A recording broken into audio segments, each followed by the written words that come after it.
أعوذ بالله من الشيطان الرجيم بسم الله الرحمن الرحيم الحمد لله رب العالمين الصلاة والسلام على الرسول الأمي القرشي العبدي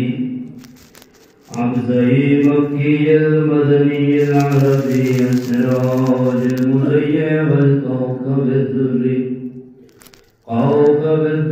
صاحب المثال والسكينة المدفون بأرض المدينة الرسول المسدد المصطفى الأمجد والمحمود الأحمد حبيب إله العالمين عبد القاسم محمد اللهم صل على محمد وآل محمد ثم الصلاة والسلام على أهل بيت الطيبين الطاهرين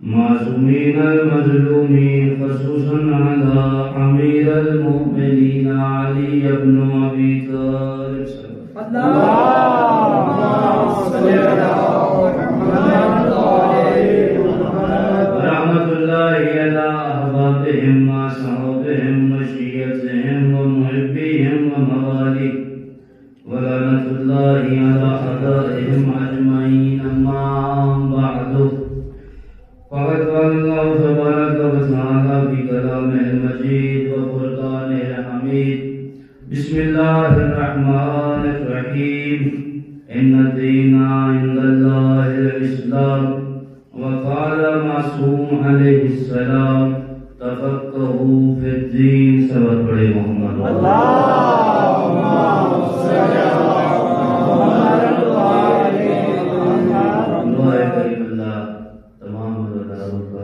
ہر شیخ صاحب پہ چل کے آیا اپنی بارگاہ میں قبول فرمائے مجلس کا یہ فرض شیعہ بچھایا پروردگار اپنی بارگاہ میں قبول فرمائے جتنے قدم مظلوم کے ذکر میں چل کے آئے ہیں پروردگار ایک ایک قدم کے صدقے میں شرف قبولیت عطا فرمائے یوسف زادہ وارث منتظم پونے حسین حضرت ولی عصر امام زمانہ حضرت اللہ تعالیٰ برجم شریف کے ظہور میں تعجیل فرمائے ہم سب کو امام زمانہ کا سچا اور حقیقی عاشق بنائے ہم سب کو زمینہ سازان ظہور حجت خدا میں قرار دے حضرت کے اوان و انصار میں ہمارا شمار ہو حاضرین کے مرحومین کو محمد والے محمد کی شفاعت نصیب ہو مرحومین مخصوصین کو پروردگار شفا دے حضرت سید الشہداء علیہ السلام عنایت فرمائے شہزادی دو عالم ان کی شفاعت کا سبب بنے مریضین مخصوصین خصوصاً عزت جماعت مولانا علی موسیٰ متقی صاحب اللہ تعالیٰ انہیں شفا کاملہ اور عاجلہ ان کی قبولیت کے لیے بآواز بلند صلوات اللهم صل على محمد وآل محمد مولانا تو الحمدللہ رسول اللہ تھا وہ بہتر ہو گئی ہیں لیکن طبیعت میری بھی ٹھیک نہیں ہے آپ لوگوں نے پڑھانا ہے تو میں پڑھوں گا سبق پڑھے اللهم صل على محمد وآل محمد سلسلے گفتگو ضروریات دین کو سیکھنے کی اہمیت کربلا شناسی کے آئینے میں عرض کیا تھا کہ حسین جو وارث انبیاء ہے جو محافظ دین ہے جو محافظ قرآن ہے جس نے رہتی دنیا کو ایک فکر دی کہ دنیا والوں اللہ نے یہ عظمت اور عزت بخشی ہے کربلا سے پہلے جتنے مذہب ہوں جتنی سوچے ہوں میں رہتی دنیا تک ایک خط کھینچ کے جا رہا ہوں آج کے بعد دو مذہب دو سوچے دو فکریں ہوں گی ایک سوچ کا نام حسینی سوچ ہے دوسری سوچ کا نام یزیدی سوچ ہے قرآن مجید معجزہ الہی ہے آج کی ہماری گفتگو قرآن پر ہوگی کہ قرآن کا اہل بیت سے تعلق کیا ہے، قرآن کی اہمیت کیا ہے، قرآن کی فضیلت کیا ہے، اور اہل بیت کو قرآن سے پیار کتنا ہے۔ ماشاءاللہ ماشاءاللہ۔ اللہ تعالیٰ نے جتنے بھی نبی بھیجے، جتنے بھی رسول بھیجے، جہاں پر بھی انہیں مبعوث فرمایا، جس قوم میں جس نبی کو بھیجا اس قوم میں وہ قوم جس چیز پر فخر و مباح کرتی تھی، اللہ اپنے نبی کو 2 معجزے دے کر بھیجتا تھا۔ مثلا حضرت موسیٰ کو بھیجا تو انہیں ایک معجزہ دے کر بھیجا۔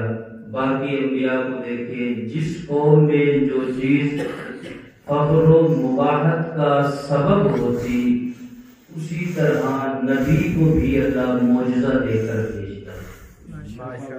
جب پیغمبر اسلام کو پروردگار نے مبعوث پر رسالت ظاہری طور پر فرمایا تو عربوں میں بھی 2 چیزیں تھی جس پر وہ فخر و مباحت کیا کرتے تھے۔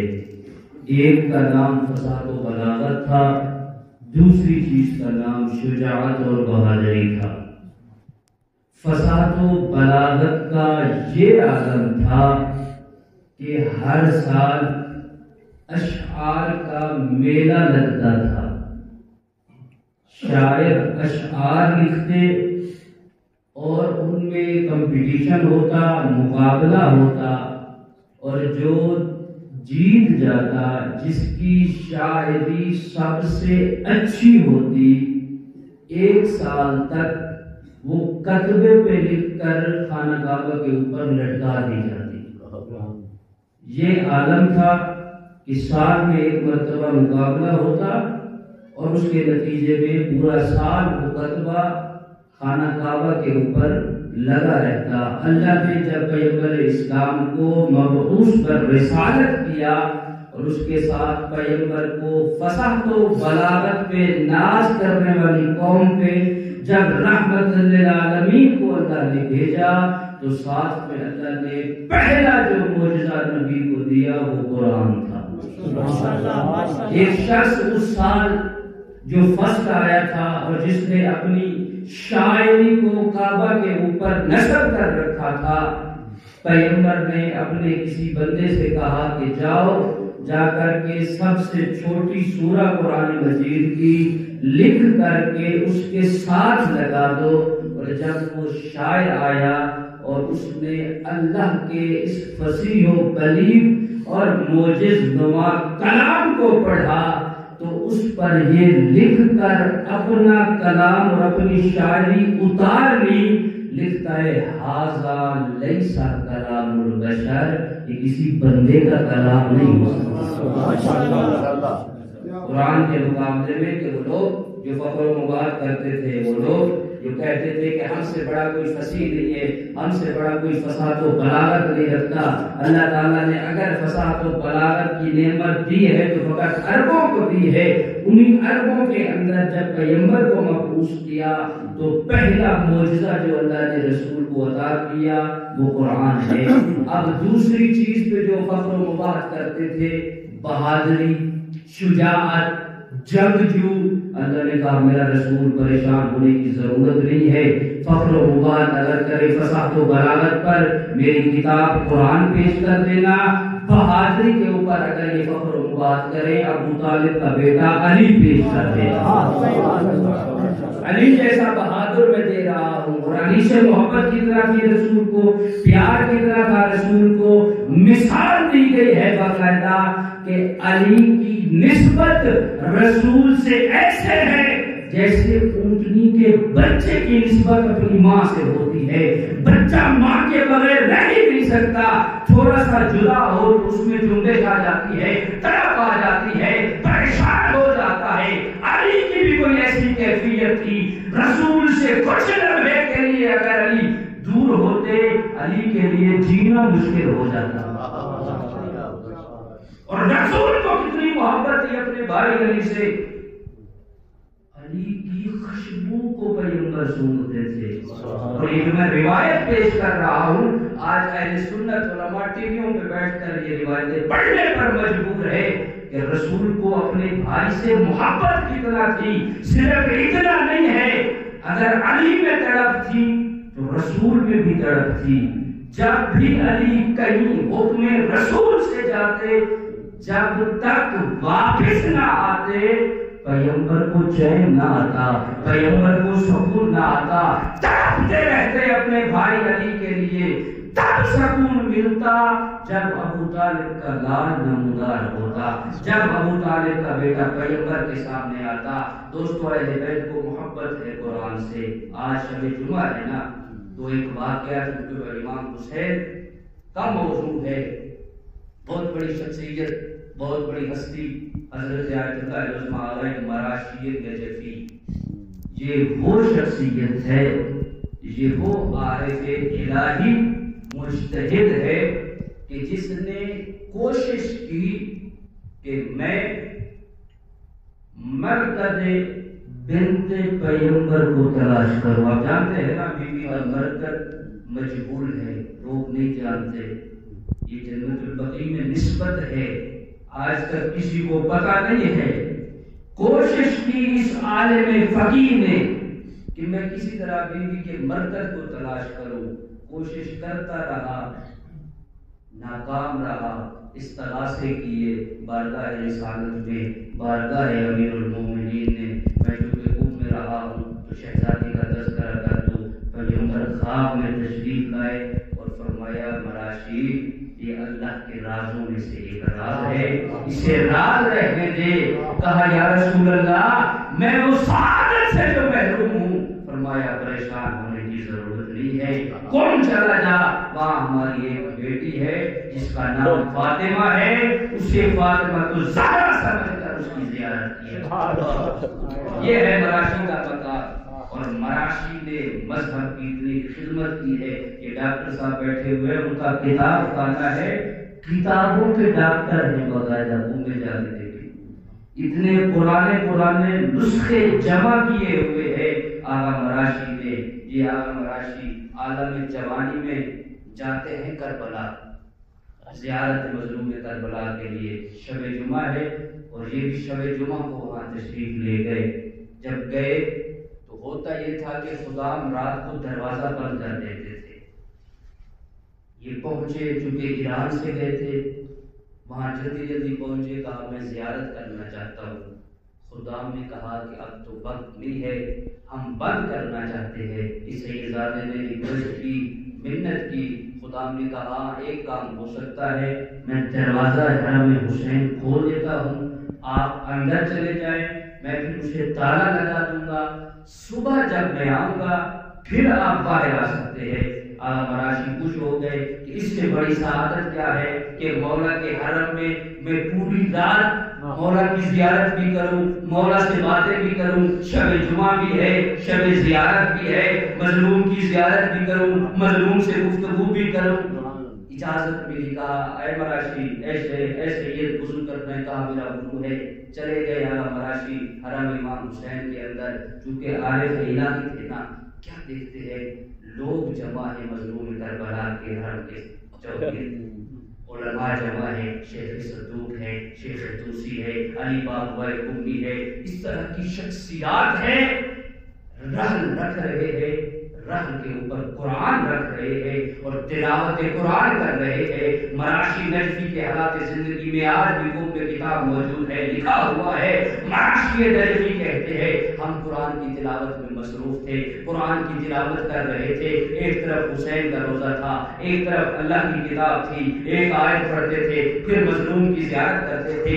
اسی اثنا میں سید الشہداء نمودار ہوئے. قبر مطہر سے میرے مولا باہر تشریف لائے. ہم سب مولا کے احترام میں کھڑے ہو گئے. ہم سب نے مولا کو سلام کیا، مولا نے ہمیں جواب دیا.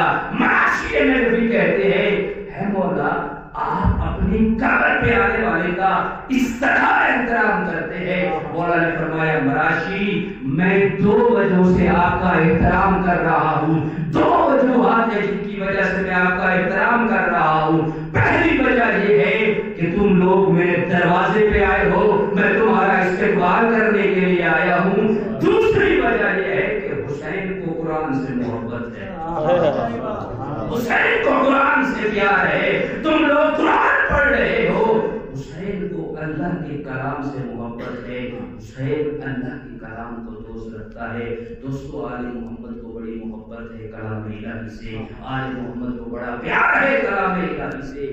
دیکھیں تو صحیح نا، لوگ کے نظر پہ تلاوت کر رہے ہیں، اور قرآن کا کربلا سے واسطہ کیا ہے؟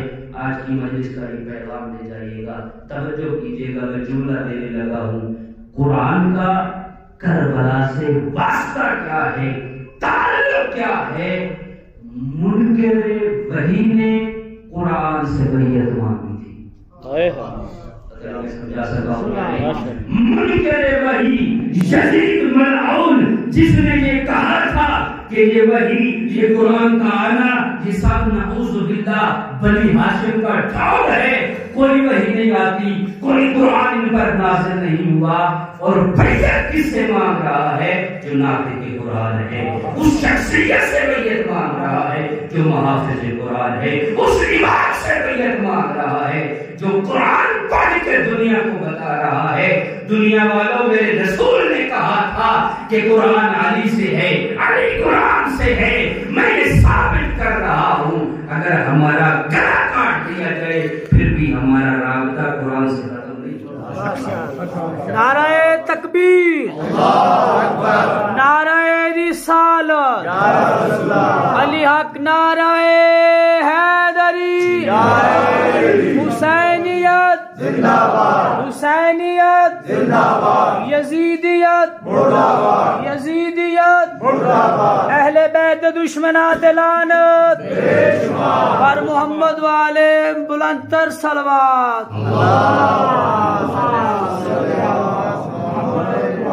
تعلق ہے ان کا قرآن سے، اس لیے تو پیغمبر نے فرمایا تھا انی نویت فیکم الثقلین کتاب اللہ وعطرتی اہل بیتی، میں دو قیمتی اور وزنی چیزیں چھوڑے جا رہا ہوں، ایک کا نام قرآن ہے، دوسری کا نام اہل بیت ہے، اور ان کا آپس میں ربط کتنا ہے یہ پیغمبر نے فرمایا۔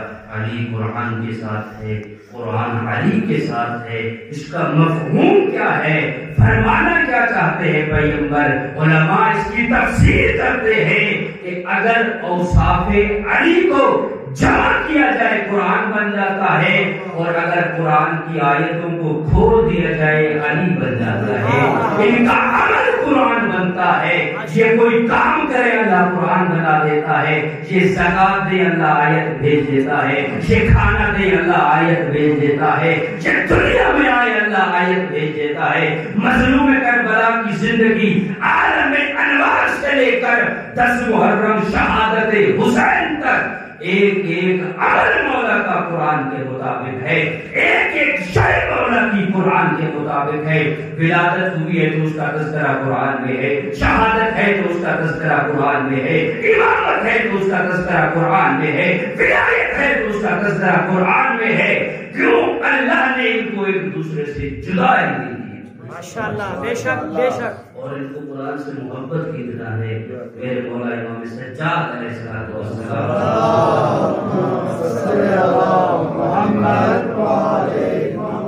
مولا ارشاد فرماتے ہیں مشرق سے لے کر مغرب تک، شمال سے لے کر جنوب تک جتنی بھی موجودات الہی ہے، جتنی بھی اللہ کی خلق کی ہوئی چیزیں ہیں، یہ ساری ختم ہو جائیں، فقط میں سجاد بچ جاؤں، اور سجاد کے ہاتھ میں کلام الہی ہو، سجاد کے ماتھے پر ایک لمحے کے لیے بھی بل نہیں آئے گا، سجاد ایک لمحے کے لیے بھی پریشان نہیں ہوں گے۔ مولا کیوں؟ اس کی وجہ کیا ہے؟ کہا ہم جب قرآن پڑھتے ہیں تو ہم اللہ سے باتیں کرتے ہیں، یہ قرآن پڑھنا ہمارا خدا سے باتیں کرنا ہے، ہم پروردگار سے گفتگو کرتے ہیں، ہمارا پروردگار ہم سے گفتگو کرتا ہے۔ اور امام رضا علیہ الصلوۃ والسلام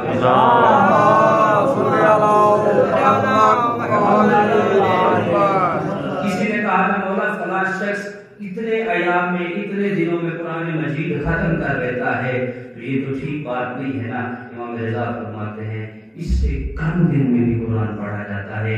جانتے ہو میں ایک ختم قرآن کتنے دنوں میں کرتا ہوں؟ جی مولا بیان فرمائے کتنے دنوں میں کرتے ہیں؟ امام ارشاد فرماتے ہیں میں 4 دنوں میں ایک قرآن مجید ختم کر دیتا ہوں۔ واہ بھائی واہ، سبحان اللہ۔ مولا 4 دنوں میں، مولا فرماتے ہیں میں چاہوں تو ایک دن میں بھی ختم کر سکتا ہوں، میں چاہوں تو کچھ وقت میں بھی ختم کر سکتا ہوں۔ مولا کیسے؟ کہا میں اس کا بیٹا ہوں جو گھوڑے پہ اگر سوار ہونا لگے، اس کی ایک رکاب میں ایک پاؤں ہو، دوسری رکاب میں دوسرا پاؤں جانے تک وہ قرآن ختم کر لیتا ہے۔ مولا پھر اتنا لمبا عرصہ کیوں ہے؟ امام فرماتے ہیں ہمارے قرآن پڑھنے میں اور تمہارے قرآن پڑھنے میں فرق ہے۔ مولا کیسا فرق ہے؟ فرمایا تم فقط قرآن پڑھتے ہو، ہم قرآن کو سمجھتے بھی ہے، سنتے بھی ہے۔ ہم جو آیت پڑھ رہے ہوتے ہیں اس پہ غور کرتے ہیں، کون سی آیت مکی ہے، کون سی آیت مدنی ہے، کون سی آیت کہاں پر ہے، کون سی ناسخ ہے، کون سی منسوخ ہے۔ اور سب سے بڑی بات یہ ہے کہ ہم اللہ سے باتیں کر رہے ہوتے ہیں، ہم اللہ سے گفتگو کر رہے ہوتے ہیں۔ اور امام رضا کے بارے میں ہے کہ جب بھی آپ ایاک نعبد و ایاک نستعین کی تلاوت کرتے، کئی لمحے اس کی تلاوت کو دہراتے۔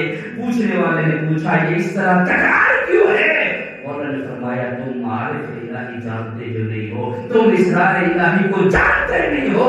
ہم تکرار اس لیے کرتے ہیں تاکہ پروردگار کی بارگاہ میں اقرار کرے، پروردگار جو کچھ ہم کہہ رہے ہیں وہ مانتے بھی ہیں۔ ماشاءاللہ ماشاءاللہ، کہنا ہوتا ہے لطلقۂ لسانی نہ ہو، صرف ماننے کی ضرورت بھی ہے۔ فقط آپ کہتے رہے مانے نہیں، پھر اس کا فائدہ نہیں ہے۔ اور محبت کتنا ہے، قرآن پڑھنے والے کا مقام کیا ہے۔ ایک شخص آیا ہے حضرت امام موسیٰ کاظم علیہ السلام کی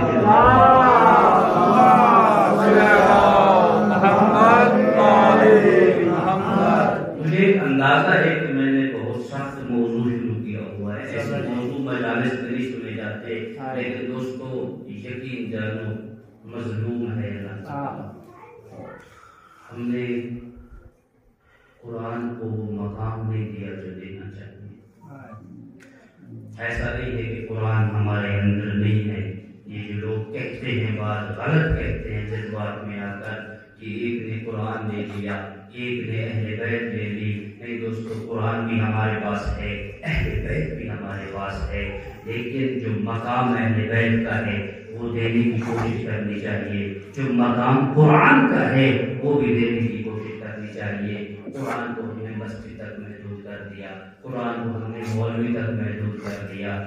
قرآن آیا تھا زندگی ہدایت کے لیے، ہم نے قرآن کو مخصوص کر دیا مرنے والے کے ساتھ۔ وہ بھی اگر وہ مر جائے تو پڑھے گا علی موسیٰ متقی، میں نے نہیں پڑھنا پھر بھی۔ ابا میرا مرا ہے، اماں میری مری ہے، چاچا بھائی میرا، پڑھنا مولانا نے ہے، پھر بھی میں نے کوشش نہیں کر دی۔ دوستو اس کا کوئی فائدہ نہیں ہے۔ قرآن ثواب ضرور ہے، میں ثواب کا منکر نہیں ہوں، ایسا نہیں ہے کہ پھر آپ مولانا کو ختم قرآن دینا بھی چھوڑ دیں، یہ سال کا ایک ثواب ہے۔ لیکن آیا قرآن اندر میں نازل اس لیے کیا تھا؟ وہ تو کہہ رہا ہے کہ میں نے ہر کچھ کو تذکرہ اس میں رکھا ہے، ہر چیز کا علاج میں نے اس میں رکھا ہے۔ ہم نے اسے مخصوص کر دیا ہے، کوئی مر جائے تو اس کے لیے، یا زیادہ سے زیادہ تھوڑی سی محبت جال جائے تو ماہ سیام میں، باقی ایام میں قرآن کا گیا۔ وہ قرآن کہ جسے پیغمبر نے کہا کہ میں گراں قدر چیز چھوڑ کے جا رہا ہوں، وہ کیا ہے؟ میں یہاں اکثر مثال دیا کرتا ہوں دوستو، کسی شخص سے، کسی شخصیت سے آپ محبت کرتے، بس اگر جوان رہبر معظم سے محبت کرتے، رہبر اس جوان کے لیے خط لکھ دے، ایک مثال ہے سمجھانے، بس میں یہ جوان بیٹھے ہوئے ایک رہبر سے محبت ہے، رہبر ان کے لیے خط لکھ دے، یہ وہ خط لے لے اسے چومے آنکھوں پہ لگائے الماری میں رکھ دے پھر اٹھائے پھر چومے آیا وہ خط ان کے لیے فائدہ مند ہے وہ خط ان کو فائدہ دے گا جن لوگوں نے اس چیز پہ کام کیا وہ ایک اور مثال دیتے ہیں کہ ایک شخص کسی اور ملک پہ چلا گیا والدین سے رابطہ منقطع تعلق ختم ہو گیا امکانات نہیں تھے یہ کہ نوکری لگ گئی پیسہ آ گیا ماں باپ نے خط لکھا بیٹے کے پاس کہ تیری ماں بیمار ہے پیسے چاہیے خرچے کے لیے اب اس کے پاس جب والدین کا خط پہنچا یہ بڑا خوش ہو گیا کہ میرے والدین نے میرے پاس اپنی تحریر لکھ کے بھیجی ہے چوم رہا ہے کبھی سینے سے لگاتا ہے کبھی دل سے لگاتا ہے لکھنے والے کہتے ہیں یہ اسی میں خوش رہا کھولنے کی اس نے زحمت ہی نہیں کی کہ خط میں کیا لکھا ہوا ہے ادھر سے ماں بیماری سے مر گئی خط کھولتا دیکھتا اس میں لکھا کیا ہے تقاضا کیا کیا گیا ہے قرآن کی بھی یہی حالت ہے دوست قرآن ہم نے یہاں رکھا ہوا ہے قسم اٹھانی ہو تو قرآن سے اٹھاتے ہیں ویسے بوسہ دینا ہو تو قرآن کو بوسہ دیتے ہیں زیادہ سے زیادہ مرحومین کو پڑھ دیتے ہیں قرآن سے توسط حاصل کرو قرآن سے منسلک ہو جاؤ فائدہ کیا ہے مقام کیا ہے قرآن سے منسلک ہونے والے کا آیا ایک بندہ حضرت امام موسیٰ کاظم کے خدمت میں عرض کرتا ہے مولا میں ہر ماہ سیام میں 40 قرآن کے ختم کرتا ہوں اور اگر ان ایام میں سستی اور نکاحت کی وجہ سے کچھ ختم قرآن رہ جائے تو میں اپنے عید والے دن مکمل کر لیتا ہوں مولا جب 40 قرآن ہو جاتے ہیں ان میں سے میں ایک ہدیہ کرتا ہوں بارگاہ رسالت میں ایک ہدیہ کرتا ہوں بارگاہ امیر المومنین میں ایک ہدیہ کرتا ہوں بارگاہ سیدہ میں اسی طرح باقی ائمہ یہاں تک کہ ایک قرآن کا ختم میں آپ کو بھی ہدیہ کرتا ہوں مولا میرا یہ عمل بارگاہ الہی میں قبول ہے امام نے فرمایا اللہ کو تیرا یہ عمل اتنا پسند ہے جنت میں اللہ نے جو ہمارا مقام بنایا ہے تو ہماری ہمسائیگی میں ہوگا توجہ نہیں کیا آپ لوگوں نے کہ اللہ کو تیرا یہ عمل اتنا پسند ہے یہ قرآن پڑھنا اور پھر بارگاہ اہل بیت میں ہدیہ کرنا کہ اللہ نے جنت میں جو ہمارا مقام بنایا ہے تو ہماری ہمسائیگی میں ہوگا پریشان ہو گیا مولا اتنا چھوٹا سا کام اتنا زیادہ اجر فرمایا تو کلام الہی کو پڑھ رہا ہے تو اللہ کے کلام کو پڑھ رہا ہے تجھے اندازہ ہی نہیں ہے کہ اللہ کو تیرا یہ عمل پسند کتنا ہے سبحان اللہ ماشاءاللہ آج 10 محرم ہے جب کسی نے کہا نا میرے مولا سے آج ملعون عمر صاحب آیا ہے نا کربلا میں فوجی لے کر دستہ لے کر زینب آئی ہے آگے فرماتی ہے بھیا آپ کا کوفے میں وقت گزرا ہے امیر المومنین بابا کے زمانے میں یہ اتنے قاتل جو آ رہے ہیں آپ کا کوئی نہیں ہے جسے آپ بلائیں جسے آپ دعوت دیں امام نے 3 جملے کہے ہیں حبیب کے بارے میں کہا میں اس کو بلانے لگا ہوں جو عاشق قرآن ہے میں اس کو بلانے لگا ہوں جو حافظ قرآن ہے میں اس کو بلانے لگا ہوں جو محافظ قرآن ہے 3 جملے کہے کہا ہاں بہن ایک ہے جسے میں خط لکھتا ہوں لکھا میرے مولا نے اور عجیب عبارت لکھی فرماتے ہیں حبیب میں حسین آپ کے بچپن کا ساتھی ہوں 2 محرم سے میں کربلا آ چکا ہوں حبیب یاد رکھنا حسین اکیلا نہیں زینب ساتھ ہے اور مقتل کہتی ہے خط لکھ کر میرے مولا نے جب خط بند کرنا چاہا نا شہزادی نے کہا بھیا خط لکھ لیا؟ ہاں بہن خط لکھ لیا۔ بی بی فرماتی ہیں بھیا ذرا پڑھ کے سنائیں۔ میرے مولا نے پڑھ کے سنایا۔ بی بی فرماتی ہیں بھیا ایک جملے کا اضافہ کر دے۔ مولا پوچھتے ہیں بہن کون سا جملہ؟ فرمایا لکھ دے حبیب العجل العجل، حبیب اگر آنا ہے تو جلدی آنا۔ عزادار قاصد خط لے کر کے چلا ہے، آیا ہے دروازہ حبیب پر، دستک دی ہے دروازہ حبیب پر۔ جناب حبیب نے دروازہ کھولا، پوچھا کون ہو؟ کہا حسین کا قاصد ہو۔ جلدی سے حبیب نے قاصد کو اپنے گھر میں داخل کیا، حسین کا خط لیا، آنکھوں سے لگایا، خط کو کھول کر پڑھا جس میں عبارت تھی کہ حبیب میں آپ کے بچپن کا ساتھی کربلا آ چکا ہوں۔ یہاں پہ مقتل نے عجیب نقشہ کھینچا ہے۔ حبیب اپنی زوجہ کا امتحان لینا چاہتے تھے۔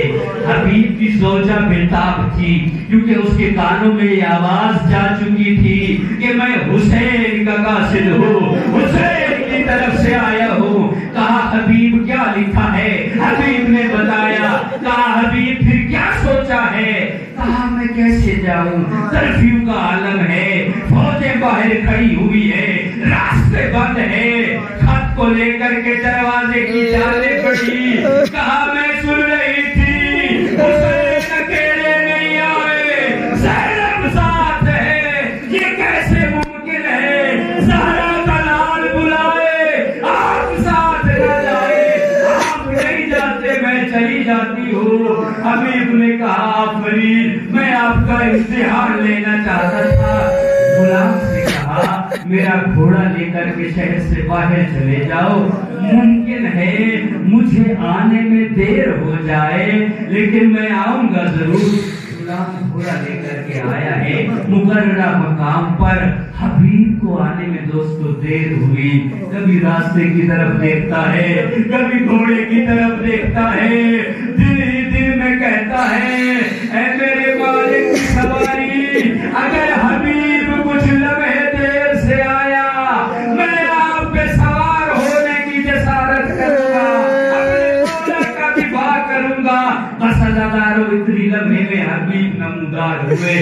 غلام کی اس بات کو سنا، کہا تو میرے مولا پہ جان کھلا کرنا چاہتا ہے نا، جا میں نے تجھے آزاد کر دیا۔ ہاتھ جوڑ کے کہتا ہے خود جنت میں جانا چاہتے ہو، مجھے دنیا میں چھوڑ رہے ہو، مجھے بھی ساتھ لے کر کے چلو۔ مقتل نے لکھا جیسے ہی گرد پھٹی حبیب نمودار ہوئے، ہم شکل پیغمبر کو بلایا، اکبر بیٹا جاؤ میرے بھائی کا استقبال کرو، جاؤ میرے بچپن کا ساتھی کرو۔ علی اکبر نے حبیب کا استقبال کیا۔ جب حبیب پہنچے ہیں نا خیام حسینی میں، ایک تکبیر بلند ہوئی، ایک لہر دوڑی، یہ آواز پڑی ہے زینب کے کانوں پر۔ پوچھا زینب نے فضا سے، فضا پہلے کیسی آواز ہے؟ بتایا گیا حبیب آئے ہیں، بلایا علی اکبر کو، اکبر بیٹا جا کر کے حبیب سے کہو زینب نے سلام بھیجا ہے، سلام کا سننا تھا، عاشق حسین تڑپ گیا۔ ارے اتنا غریب ہو گئے، علی کی بیٹی نوکر کو سلام بھیج رہی ہے۔ عزادارو دو کے دو جملے آپ کی زحمت تمام۔ ضعیف ہے حبیب، مجھے نہیں کربلا آیا ہے کئی مرتبہ اجازت لینے کے لیے۔ مولا فرماتے ہیں حبیب آفرین ہے آپ پر، آپ آئے ہو لیکن آپ ضعیف ہو، آپ کو میں کیسے اجازت دوں؟ مقتل نے عجیب جملہ لکھا ہے، گئے ہیں اپنے خیمے کے اندر، غلام سے کہا ہے میرا رومال نکالو، میرے سر اور چھوڑی کو باندھو تاکہ میری داڑھی سامنے آ جائے، تاکہ میرے چہرے کی روشنائی سامنے آ جائے، میں اپنے مولا کو جوان لگوں، میرا کمر بند کس کے باندھنا۔ جیسے ہی اس حالت میں حبیب کو آتے دیکھا، زہرا کے لال نے انا للہ پڑھا، کہا مولا مجھے اجازت دے، حسین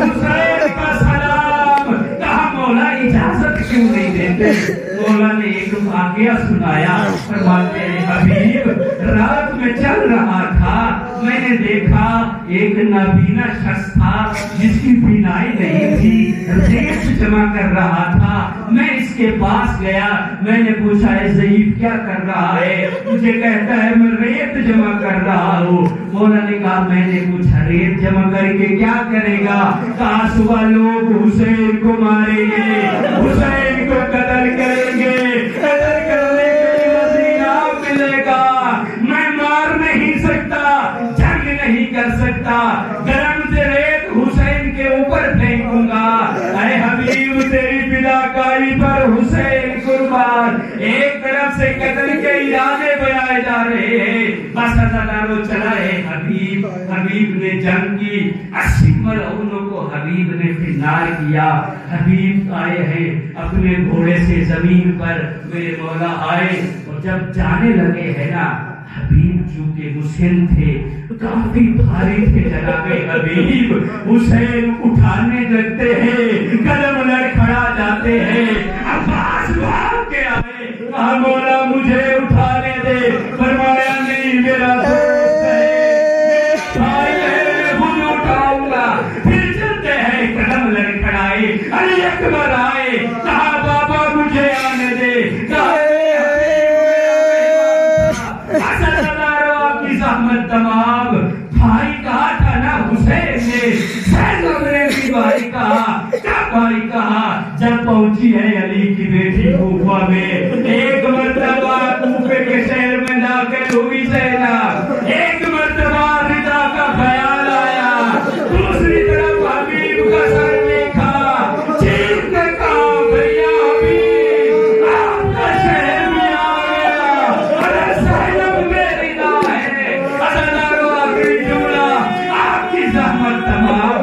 حبیب کا بیٹا جس کا نام ہے قاسم، یہ جوان تھا، جب سر لے کر کے شام کی طرف چلے ہیں نا یہ فوجی، اس کا بیٹا آیا ہے، اس نے ایک ملعون سے کہا میرے بابا کا سر واپس دے دے، اس نے کہا نہیں میں سر واپس نہیں دوں گا، ہمیں انعام ملتا ہے۔